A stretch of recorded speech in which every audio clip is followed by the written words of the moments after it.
Muchas gracias, César. De piloto. Bueno, es una buena pregunta. Pues, hombre, normalmente suele ser una profesión muy que llevas dentro y tal, ¿no? Muy, no sé,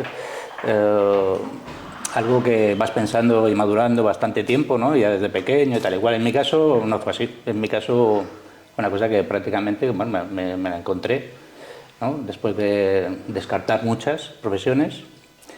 Y la verdad que me enamoró desde el primer día. Prácticamente desde la primera vez que me subí al avión ya me encantó y ya me he quedado por aquí. Llevo 25 años de profesión y muy bien. ¿Cómo recuerdas tu vuelo? Bueno, lo que más recuerdo, por supuesto, la primera vez que me subí al avión, que fue ese día que me enamoré de la profesión y ya decidí dedicarme a esto. Pero después en la aviación hay una cosa que se llama la suelta, que es la primera vez que vuelas solo. Primero vuelas con el instructor y haces unos cuantos vuelos para que él te enseñe y cojas confianza. Y con el tiempo pues te hacen la suelta, que es tu primer día solo. Y ese día, desde luego, es el más emocionante de todos. Porque no estás acostumbrado, siempre vas con el instructor, hasta que de repente te dejan solo en el avión. Y claro, una vez despegas, resulta que tienes que volver. Y tiene su cosa, ¿eh? Muy emocionante. Tú eres un profesional, pero piloto existe. Bueno, a ver, básicamente hay tres tipos de licencias de pilotos que se llaman, ¿no? Una es la privada, que es para vuelos, pues como el propio nombre dice, pues es para vuelos privados. Pues algún rico que se compre un avión y quiera volar de vez en cuando, o alguien que quiera dar una vueltecita de vez en cuando, y alquila un avión. Estos son los pilotos privados. Después están los comerciales, que ya es otra licencia un poquito más profesional y se usa para trabajos aéreos. Pues no sé, carga, puede ser arrastrar carteles, fumigación. Estos son pilotos comerciales, todo tipo de trabajos aéreos. Y después está el piloto de líneas aéreas, que es la licencia que tengo yo, es para el transporte de pasajeros. Normalmente se hace con 2 pilotos y nada, estos son los 3 tipos básicos. Son 3, más sí profesionales es la de comercial y la de piloto de líneas aéreas.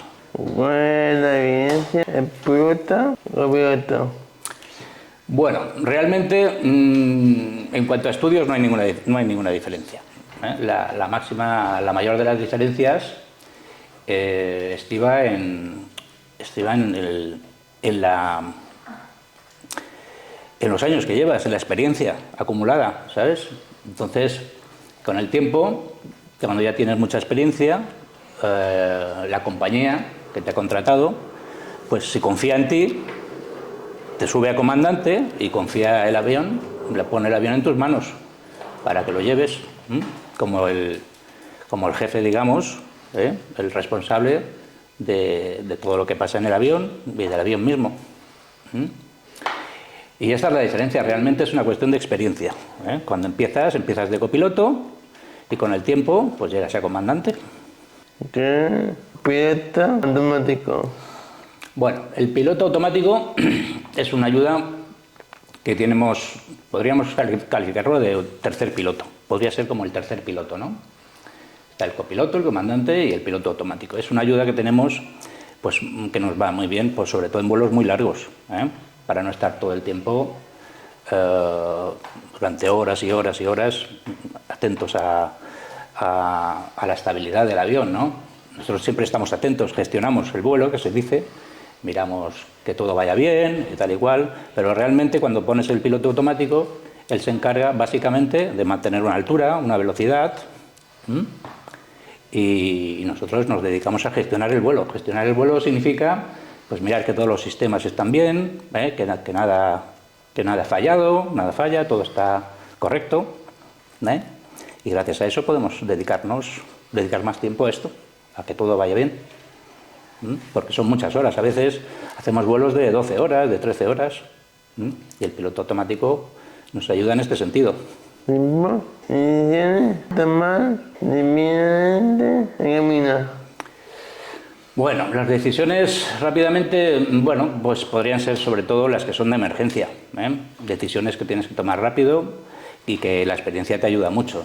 Cuando tienes algo va mal, algo en el avión no funciona bien y requiere pues que te vayas a otro aeropuerto que esté muy cerquita y no puedas ir a donde pensabas ir. Tienes que quedarte por la mitad del camino, por ejemplo, porque se ha parado un motor, por ejemplo. Entonces tienes que ir rápidamente y decidir qué aeropuerto vas a aterrizar. Y tiene que ser uno cerquita, pues no puedes seguir el vuelo si se te ha roto algo importante en el avión. Entonces tenemos que buscar un aeropuerto que vaya bien para el tipo de avión que tenemos, porque claro, este avión que es el que vuelo yo, uno de los que vuelo, es un avión muy grande, entonces no nos sirve cualquier aeropuerto. Y entonces, pues tenemos que elegir uno adecuado, que se llama, para poder aterrizar este avión. Son pistas muy largas, que a veces necesitamos 2,5 kilómetros de pista, o 3 kilómetros de pista, o 4 kilómetros de pista. Normalmente con 2,5 ya bastaría. O sea, que no nos sirve cualquier aeropuerto. Entonces son decisiones que entre los dos, entre el copiloto y el comandante, deciden, oye, pues este es el bueno, para allá que vamos. Y unas decisiones son más rápidas que otras y unas emergencias son más urgentes, valga la redundancia, que otras. Según lo que se haya roto. ¿Qué quieres hacer con tiempo? Bueno, pues mira, en el avión tenemos una cosa que se llama radar meteorológico, que nos indica dónde está el mal tiempo, dónde están las nubes malas, que se podrían llamar nubes malas, en el sentido que si te metes se va a mover mucho el avión y va a ser un poco desastre. Entonces hay que intentar evitarlas. No, es muy difícil que el avión se vaya a caer, pero el pasajero lo pasaría mal, porque se mueve mucho, se movería mucho en según qué nubes. Entonces, lo que tenemos que hacer es desviarnos, pasar por al lado e intentar evitarla, la nube que es mala. Unas nubes no son tan malas y las podemos atravesar, otras conviene atravesarlas. Y esto es todo. Y muchas veces en los aeropuertos de destino que no podemos evitar el mal tiempo porque llueve mucho o porque, bueno, el avión también está preparado y nosotros también para aterrizar hasta ciertos límites, ¿no? Si hay muy mal tiempo, entonces lo que hacemos es desviarnos a otro aeropuerto. No podemos aterrizar donde pensábamos aterrizar, pero bueno, nos vamos a otro aeropuerto al lado, que haya mejor tiempo. Y esto es básicamente lo que hacemos con el mal tiempo.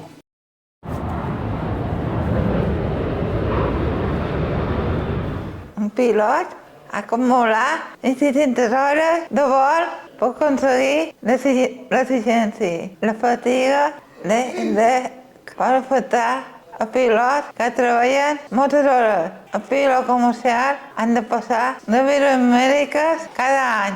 El pilot, copilot, no mengen menys d'un minut per evitar la dedicació doble.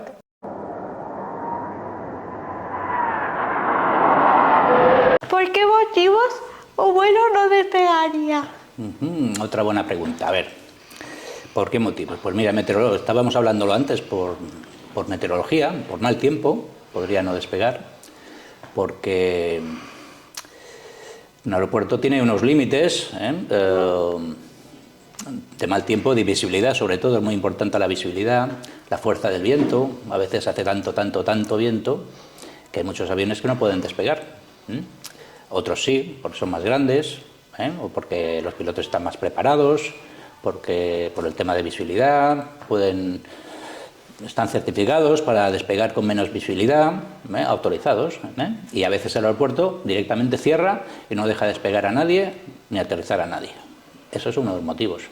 Otro motivo que podría ser por el cual un avión no despegue, por causas mecánicas, que algo se rompiera. A veces se rompen cosas que no nos dejan salir si no las arreglamos, por seguridad. Siempre en aviación la seguridad es lo primero. Casi todas las decisiones que se toman en aviación están pensando en la seguridad, están pensadas directamente hacia la seguridad. La seguridad de los pasajeros, por supuesto. Entonces, por mecánica muchas veces no nos dejan, hasta que no arreglamos las cosas, no nos dejan irnos. Y bueno, estas son las dos causas principales, desde luego. Después hay otras que, bueno, de repente, vamos a ver, imagínate que entra un perro en el aeropuerto y se pone a jugar por la pista. Pues ahí no dejarían despegar a nadie, hasta que no cogiesen al perro. Entonces no se podía despegar. No se podría despegar, hasta que no cogiesen a ese perro o lo que fuera. Hay cositas después, pero principalmente por meteorología o porque el avión se ha roto. ¿Por qué hay turbulencias? Bueno, ¿por qué hay turbulencias? Pues mira, las turbulencias es una cuestión muchas veces de presión, de masas de aire, es un juego de masas de aire, y hay muchos tipos de turbulencias, y vienen provocadas muchas veces por diferencias de presión en lo que es el aire, diferencias de presión o de temperatura, o de velocidad que se desplazan, de velocidad del viento.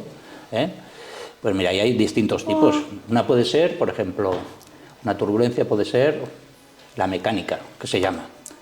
Y viene provocada porque muchas veces el viento, imagínate, se choca contra una montaña, y en la otra parte de la montaña, en el otro lado, forma remolinos, y tenemos turbulencias, por ejemplo, Sí. que se llaman mecánicas. Las turbulencias son muy fuertes, ¿no? A veces, mira, hay de muchos tipos y de muchas intensidades. De tipos te decía yo la de mecánica, después tienes la de las nubes de tormenta que hablábamos antes, Sí. Son... se llaman convectivas, se llaman turbulencia convectiva. Y después hay distintos tipos de turbulencias. Y después está su intensidad, que tienes una intensidad que puede ser ligera, una turbulencia ligera, una turbulencia moderada, después está una turbulencia fuerte o severa. Y bueno, y sobre todo eso, depende de su intensidad, va subiendo en escala. ¿Son peligrosas las turbulencias? Bueno, las que son de mayor intensidad sí, aquellas turbulencias que pueden provocar daños en las personas o en el avión, estas son las peligrosas, son turbulencias extremas, y hay que intentar evitarlas. Pero hay otras que, por ejemplo, no se pueden evitar, y es cuando a veces pasa que encuentras una turbulencia extrema o severa y viene provocada por una turbulencia que es la que más difícil nos cuesta evitar, que se llama turbulencia en aire claro, que viene provocada por las diferentes velocidades que tienen las masas de aire, el aire. Unas van más despacito, otros aires van más rápidos, entonces cuando se rozan, crean estas turbulencias, y es muy difícil de verlas porque se llaman turbulencias en aire claro, precisamente por eso, porque es muy difícil de verlas y evitarlas. Son las que muchas veces tenemos cuando vamos como pasajeros y tal. Decimos, ¿por qué no lo ha evitado? ¿Por qué no? Pues porque no ha podido, porque es una turbulencia que no se puede prever. Es muy difícil de prever. ¿Cómo se combate las aves que pueden interceder en el vuelo?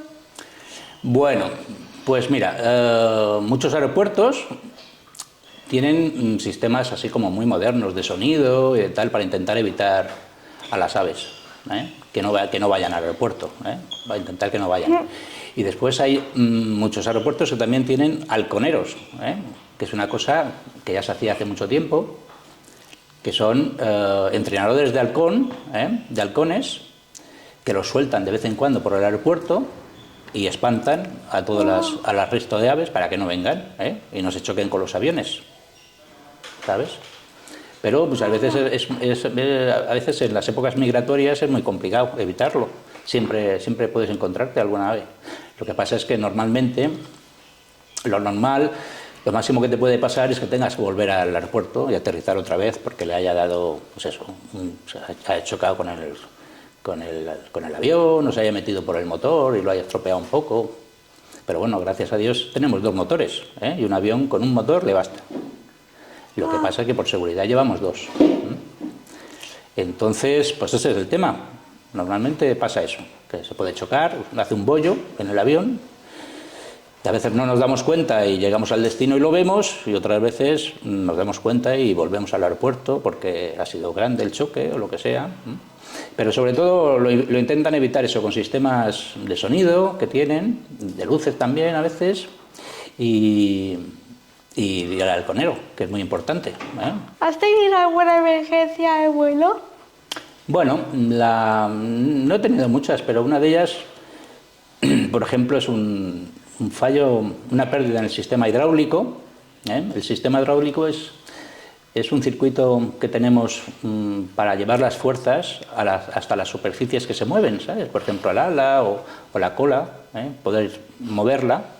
Entonces nosotros movemos el mando y gracias a este sistema hidráulico podemos mover muchas veces pues está el ala o la cola, ¿no? Por ejemplo. Entonces, hubo una ocasión que tuve una pérdida de este aceite y nada, tuvimos que ir al aeropuerto, volver al aeropuerto enseguida. Gracias a Dios no fue muy grande la pérdida y aterrizamos a tiempo y no pasó nada. ¿Qué pasa si en medio de un vuelo un pasajero tiene una urgencia? Bueno, entiendo que debe ser una urgencia médica, normalmente son urgencias médicas, entonces lo primero que tenemos que hacer es intentar llamar a ver si hay alguien, algún médico o enfermera en el avión. Y sorprendentemente, no os lo vais a creer, pero en el 99% de las veces siempre hay un médico o una enfermera en el avión que se ocupa y nos puede indicar un poco pues cómo es de urgente, ¿no? Cómo es la urgencia de este señor o señora, y entonces decidimos, tendríamos que decidir si fuera muy urgente, muy urgente, muy urgente, tendríamos que irnos a un aeropuerto muy cercano. Y así os puede indicar qué hacer en el caso de emergencia, ¿no? Claro, nos dice cómo es de grande la emergencia, dice, oye, pues este señor está muy mal, tenemos que aterrizar inmediatamente. Entonces buscamos un aeropuerto enseguida cerquita y aterrizamos para que se lo lleven en ambulancia. Pero gracias a Dios pasa eso siempre, que hay un médico o una enfermera siempre que nos puede indicar un poquito cómo es la cosa. Y si no estuvieran, pues ya tenemos que decidirlo nosotros en función de cómo vemos al señor o la señora. ¿Qué diferencia hay entre volar de día o de noche? Bueno, aparte de lo obvio, que de día ves y de noche no, de noche te guías mucho por instrumentos. Como no se ve, pues tienes que guiarte por instrumentos, aunque de día también se pueden usar, pero vamos, son vuelos visuales o vuelos nocturnos que se llaman, ¿no? Entonces, para tú volar por instrumentos o vuelos nocturnos sin ver, necesitas tener otro tipo de calificaciones, necesitas estar autorizado para poder hacer ese tipo de vuelos. Y a veces tú tienes que poneros una linterna para poder ver todos los botones y todo. No, porque el avión ya tiene luces dentro, ya podemos ver todo. Sí, y entonces, bueno, pues tenemos eso. La cuestión es tener, pues estar autorizado, haber hecho cursos que te permiten volar de noche. En vuelo de líneas aéreas volamos tan alto, que nos da un poco igual si es de día o si es de noche, porque, bueno, siempre volamos por instrumentos y no necesitamos ver, porque estamos tan altos que no veríamos nada. Siempre ayuda, sobre todo cuando vas bajando, pero nosotros casi siempre volamos por instrumentos, porque estamos autorizados y nos da igual si es de día o de noche. ¿Cómo se preparan los pilotos durante los vuelos largos? Bueno, durante los vuelos largos, la diferencia, cuando son muy largos, nosotros tenemos un límite, bueno, como todo el mundo, ¿no? Que tiene unas horas de trabajo. Como mucho puedes trabajar 8 horas, o como mucho puedes trabajar 10. Nosotros, cuando ya pasas un límite, entonces lo que hace la compañía es poner 4 pilotos, por ejemplo, o 3, en vez de 2. Entonces pone más gente. Suelen ser aviones más grandes, que tienen camarotes. Entonces hacemos turnos para descansar un poquito, pero siempre hay 2 pilotos en cabina y el otro está descansando un poquito. De repente se va 2 horas a dormir y tal, y cuando está un poquito más descansado viene, se va y sustituye al otro, y así podemos hacer vuelos súper largos de 15 horas o de 14, 15 horas. ¿Por qué quieres conectar el móvil durante el vuelo? Bueno, mira, en esto se ha avanzado mucho. Ahora los aviones, sobre todo de línea aérea, están mucho más protegidos y están, bueno, todos los sistemas, pues como decía, están protegidos contra esto. Sin embargo, se ha llegado a la conclusión de que para más seguridad era mejor apagarlos, porque como cada persona lleva un móvil, al final, por ejemplo, este avión que llevo yo, caben 421 personas. Imagínate, 421 personas, todos con un móvil. Son muchas. Son muchas, ¿verdad? Entonces puede interferir, al ser tantos, al final puede pasar algo, ¿no? Puede interferir lo que es la navegación, los instrumentos que hablábamos antes para volar. Sí. Entonces, aunque es verdad que ahora los aviones modernos están más preparados, por seguridad pedimos que todos los pasajeros apaguen sus teléfonos. Entonces, cuando te llamo yo, por eso espero a llamarte cuando dejas de volar. ¿Cómo? Cuando te llamo yo, Sí, esperas que espero siempre que dejes de volar. claro, porque tenemos que apagarlo durante el vuelo, por eso a veces no podemos hablar. ¿Hay adaptaciones para personas con movilidad reducida? Bueno, adaptaciones propiamente dichas, no. Lo que pasa es que lo que tienen los aeropuertos, en colaboración con las compañías, es formas de llevarte al avión. Entonces, tienen personas que se van a ocupar de tu silla de ruedas, hay personas que te van a ayudar a sentarte, y si necesitan venir dos personas, vienen dos personas y te sientan, y tú vas a poder volar en tu asiento siempre, porque los aeropuertos ya tienen en cuenta esto. Los asientos no están adaptados, sin embargo, no hay problema porque te van a poder sentar y se van a ocupar de tu silla para ponerla en las bodegas y llevarla al destino, y cuando llegas te van a poner tu silla, la van a sacar y te van a poner otra vez en tu silla y así vas a poder volar. Todo el mundo puede volar. Qué guay. Está todo pensado.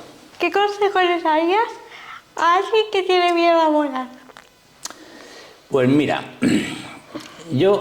hoy en día ya hacen unos cursos, que ayudan mucho a las personas con miedo a volar a que se atrevan a volar. Les hacen un cursito, que son unas horas, en donde te explican todo cómo va, y entonces ves cuánta seguridad hay en la aviación, porque hoy en día, desde luego, todos sabemos que es más seguro subirse a un avión que a un coche. Esto que parece que no es así, podría parecer, es que es así, estadísticamente. Siempre es más seguro subirse a un avión que a un coche. Entonces, se hacen cursos explicando todas estas cosas para que la gente se tranquilice. Y después, consejo, pues empezar con vuelos cortos. Yo daría el consejo de empezar con vuelos cortitos. Por ejemplo, estamos en Mallorca, pues te vas a Ibiza, o a Menorca. Después puedes irte a Valencia, un poquito más largo, poco a poco. ¿O a Madrid? O a Madrid, un poquito más largo, pero bueno, ¿por qué no? Puedes intentarlo, según la confianza que tengas. Pero es verdad que los cursos estos de confianza, de coger confianza y atreverse a volar, están funcionando muy bien. Así podéis ayudar a personas que tienen miedo a volar, ¿verdad? Claro. Muchas gracias por venir. Nada, un placer. Cuando queráis, Gracias. me vengo otra vez. Venga. Gracias.